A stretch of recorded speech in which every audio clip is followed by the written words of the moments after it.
Selam arkadaşlar. Bugün bir polo yaka bir elbise keseceğim size. Ortalama 38-40 beden olacak arkadaşlar. Ben yine ölçülerini söyleyeceğim. Polo yaka dedik. Önden yarım açık. Normal bildiğimiz polo yaka olacak arkadaşlar. Hemen başlayalım. Kumaşımız Lacoste bir kumaş arkadaşlar. Hafif likralı. Yani böyle bir elbise için 2 metre kumaş yeterli oluyor arkadaşlar. Önden kapalı, yarım açık olduğu için direkt kumaşı katlıyorum ben arkadaşlar. Elbisemizin boyu 98 santim. Bedenimiz toplamda 92 santim arkadaşlar. Yani 46. 50 basenimiz var. Yani toplamda basen ölçümüz 100. Yarısı 50 arkadaşlar. 10 santim omuzumuz var. 15 santim de kol boyu yapacağız arkadaşlar. Hemen ben başlıyorum. Yavaş yavaş anlatacağım ben size. Bu açıdan deniyorum. Kol oyuntusu için herhalde fazla daha iyi çıkar diye. Kumaşın kenarını kat olarak katlıyorum arkadaşlar. Çok hafif basenden sonra çan olacağı için ortalama basen ölçüsünü baz alıyorum. Evet, fazla da çanlık verecek payımız var arkadaşlar. Yarım açık polo yaka dedim.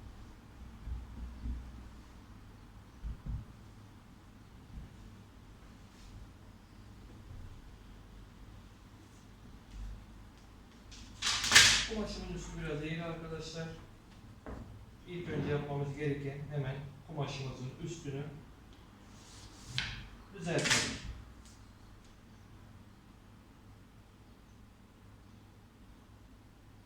Santim veriyorum arkadaşlar.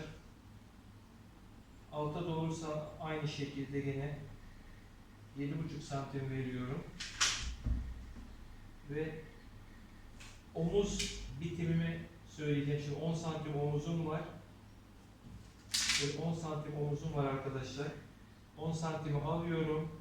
Bakın. Dikiş payı verdikten sonra 1 santim de dikiş payı veriyorum. Bitiş mesafesi omuz düşüklüğü olarak 3,5 santim arkadaşlar. 3,5 santim. Onu böyle ayarladım ben size. Net anlaşılsın diye. Ve omuzumu çiziyorum.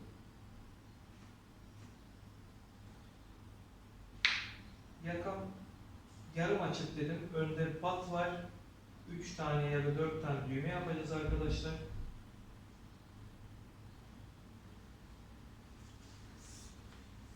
Hemen 1 santim omuzdan pay düşerek boyumuza bakıyorum arkadaşlar. Boy ölçümüz 98 demiştim. 4 santimde pay veriyorum. Kısa kol arkadaşlar. Önce bedeni bulmak için beden yüksekliğini iniyorum. 25 santim. Bunun kol oyuntusuyla alakası yok arkadaşlar. Her zaman söylüyorum. Bel düşüklüğümü veriyorum. 55 santim. 68-70 arası basenimiz arkadaşlar. Bu dizli bir elbise olacak. Dizden bir tık üstte de durabilir arkadaşlar. Önce beden yerimi buluyorum.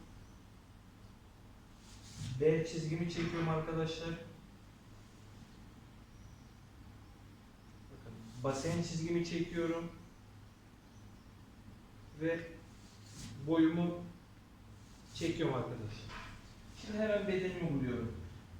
Göğüs çevremiz 92 demiştik normalde arkadaşlar. Kumaş likralı olduğu için arkadaşlar direkt 92 üzerinden kesim yapacağız. Yani kumaş normal bir kumaş olsaydı 92'nin yarısı 46 diyorduk. 4 santim ekleyip 50 üzerinden kesim yapıyorduk arkadaşlar. Bunu direkt net beden ölçüsünden kesiyoruz. Çünkü kumaşımız likralı, esnek. Lacoste bir kumaş arkadaşlar. Yani 92 yarısı 46 arkadaşlar. 46'nın yarısı 23. Bakın direkt kumaş katına 23'ü koydum. Ve 2 santim dikiş payını verdim.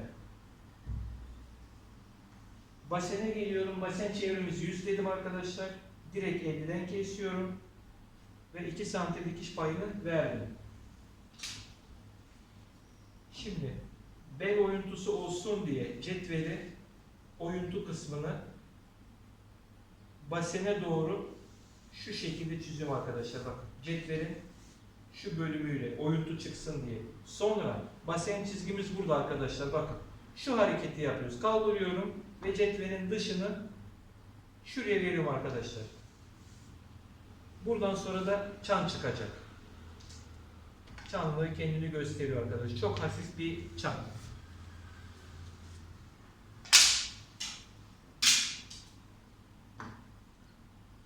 Kavadraj cetveli kesinlikle şöyle düz olmaz arkadaşlar. Bakın düz değil. Yukarıya doğru en azından 1-1,5 santimlik bir meyil var. Ve dediğim gibi bu bedenli elbisede kol oyuntumuz 23 santim arkadaşlar. Bakın. Tam 23 santim. Yani beden çizgisi kol oyuntusu değildir arkadaşlar. Kol oyuntusu farklı bir şeydir. Evet. Kolu çizdim. Ve bakın kavadraj cetveli yan. Kesinlikle duruşu budur. Düz değil. Hata yaparsınız. Ve ölçüyorum hemen arkadaşlar. 23 santim. Ortalama 20 santim açacağım arkadaşlar önüne. Sonra pat çalışacağız.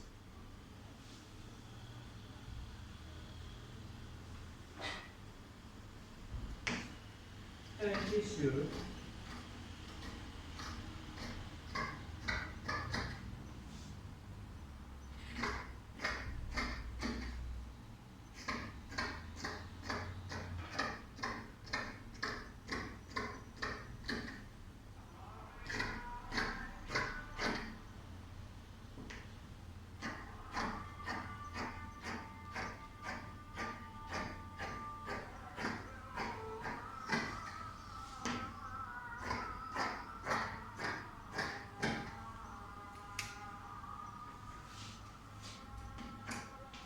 Arkadaşlar çok sorulan soruları ben şimdi burada size yine tekrarlıyorum.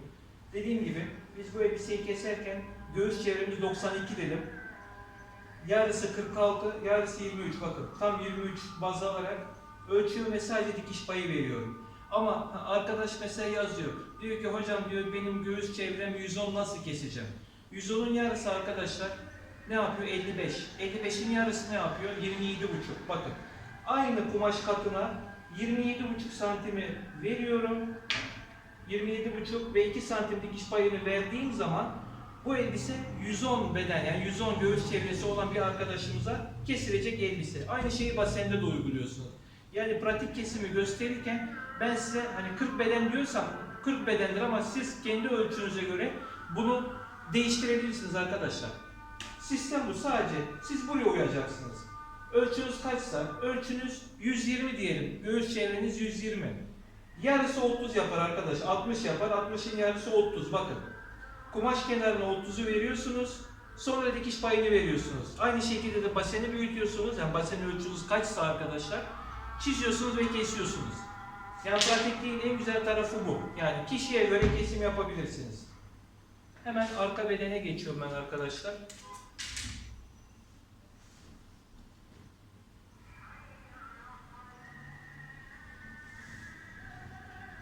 Dediğim gibi 2 metre çiften kumaştan rahatlıkla çıkar.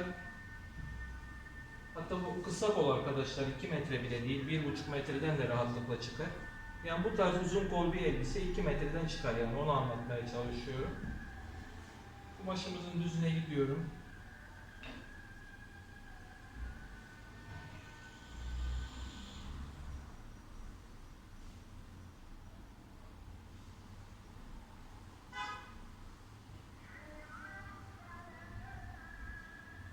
Arkadaşlar 2 tane 3 tane elbise çekimi yaptım. Biraz yüksek 40-50 dakika tutuyor. Bir türlü yükleyemedim. Birkaç gündür uğraşıyorum. Herkes elbise dikimi bekliyor. Kestiğim modellerden elbise çekimi yaptım ben. Kısmetse yükleyeceğim arkadaşlar. Bunun da çekimini yapacağım dikim aşaması olarak. Onu da size paylaşacağım. Gene kumaş katlarını üst üste getiriyorum arkadaşlar.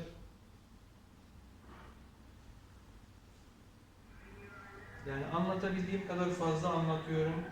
Sorularınız aklıma geldikçe cevaplandırmaya çalışıyorum.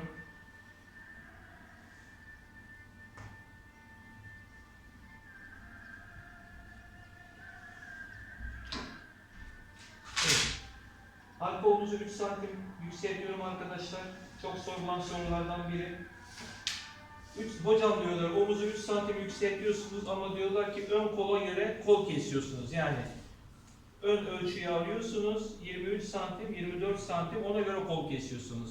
Evet, çünkü omuza verdiğim 3 santim arkadaşlar zaten sonuçta dikiş payıdır o. Omuzda kullandığımız dikiş payı olarak onu kullanıyoruz biz. Onu da öyle açıklayayım size. Arkayı çizdim. Omuzu ölçüyorum net olarak 13 santim. 13 santim olarak işaretliyorum arkadaşlar. 36 robam var. 36'nın yarısı 18 santim. 18'i veriyorum ve dikiş payı veriyorum arkadaşlar. Ve hemen kesiyorum.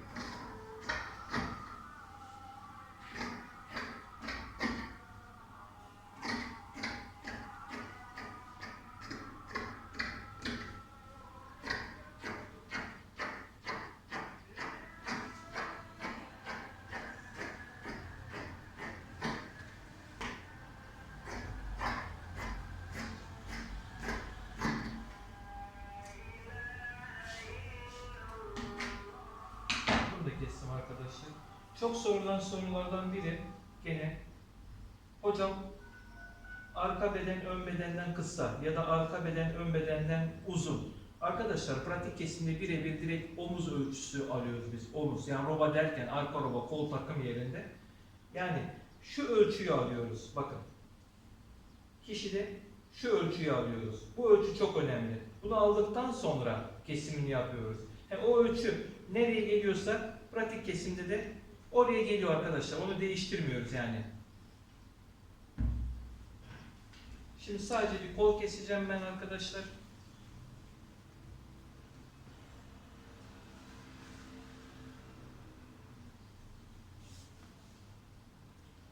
Kolla 4 kat yapacağım hemen şöyle. Başın düzüne gitsem. Evet, kurtarır gibi.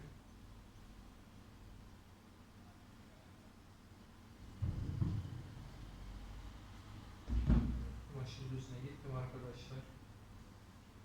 4 kat yaptım. Yine kumaşımın düzünü alıyorum arkadaşlar.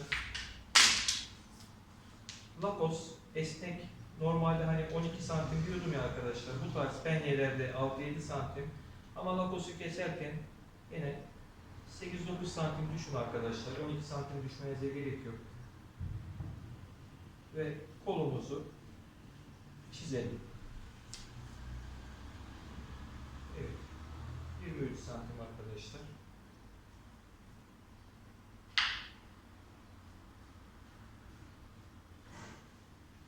Bir santim daha düştü. Sol boyuna bakıyorum. 15 kol boyumuz var. Dikiş payına düşüyorum arkadaşlar. 15 santime çiziyorum. 15'i çiziyorum. 4 santimde pay bıraktım arkadaşlar. Spor dikiş çalışacak. Kolun pası kısmını 17 santim yaptım. Onu siz kendiniz kendi ölçünüze göre ölçü alarak ayarlayabilirsiniz arkadaşlar.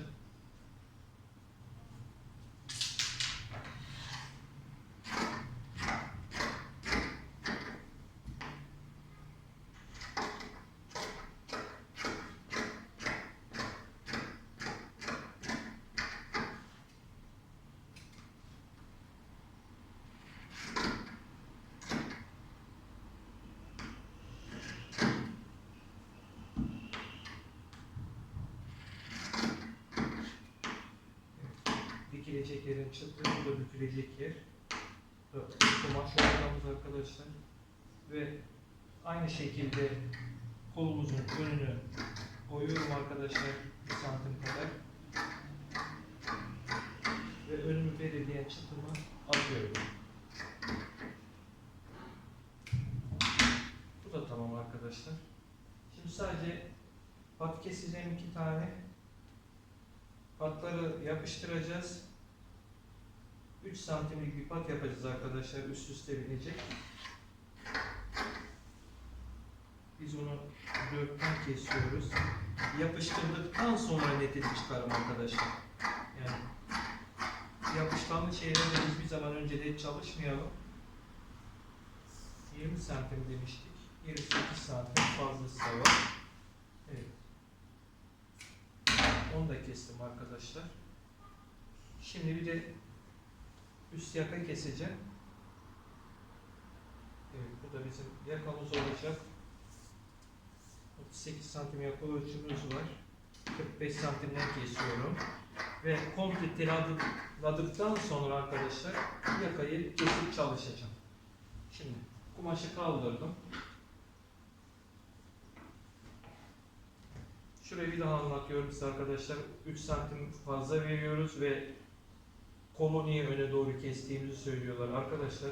Omuz dikişini birleştirdiğimiz zaman kolun takımı direkt ön parça kadar geliyor arkadaşlar. Bakın 23,5-24 santim. Ve şimdi ön ortasını açıyorum.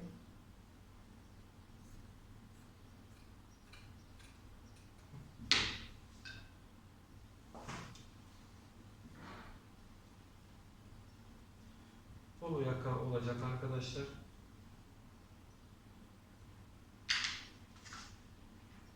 Bakın 1,5 santim ve 1,5 santim arkadaşlar. 1,5 ve 3. Kullandığımız parçalar da 3 santim olduğundan arkadaşlar şöyle 1,5. Şurada da 1,5 var arkadaşlar. Düzgün çizeyim.